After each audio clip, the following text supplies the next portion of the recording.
আম্মা জান আয়েশা রাদিয়াল্লাহু তাআলা আনহার সাথে বিষ্ণু ইসলামের ইসলামের ঝগড়া হতো মাঝে মাঝে। একবার ঝগড়া হলো, বিষ্ণু ইসলাম রাগ, আম্মা জান আয়েশাও রাগ। বিষ্ণু বললেন, আয়েশা ঝগড়া করে আর কতক্ষণ থাকবো, আসো মিটমাট করি। আয়েশা রাদিয়াল্লাহু বললেন, ঠিক আছে মিটমাট করুন। তো বিষ্ণু ইসলাম বললেন, মিটমাটের জন্য কারে ডাকবো? ওমর রে ডাকি। কয় না, ওমর অনেক রাগে, আমার ডর লাগে। কয় তাহলে তোমার আব্বারে ডাকি। কয় ডাকেন। ডেকে নিয়ে আসা হলো। আবু বকর রাদিয়াল্লাহু তাআলা আনহু দাঁড়ালেন, আম্মা জান আয়েশা দাঁড়ালেন, বিশ্বনবীও দাঁড়ালেন।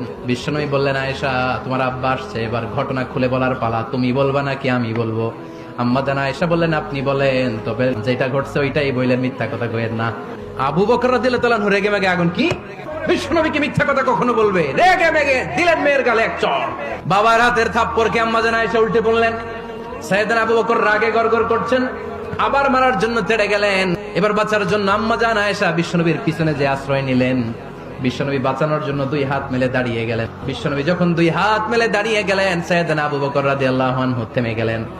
সাইয়েদনা আবু বকর রাদিয়াল্লাহু তাআলা আনহু ঘর থেকে বের হয়ে বারান্দায় দাঁড়ালেন। এবার বিশ্বনবী আম্মা জান আয়েশার কাছে যেয়ে বলেন, ইয়া আয়েশা, দেখছো কেমনে বাঁচাইলাম?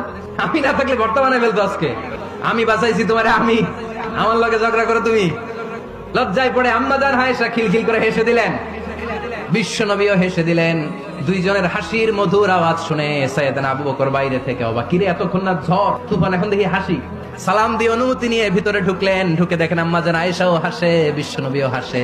এবার সাইয়েদনা আবু বকর রাদিয়াল্লাহু তাআলা আনহু বললেন, ইয়া রাসূলুল্লাহ, দুইজন যুদ্ধ লাগলে মীমাংসার জন্য যেমনি আমারে ডাকেন, এরকম হাসি আর আনন্দের মুহূর্তেও আমারে একটু ডাইকেন।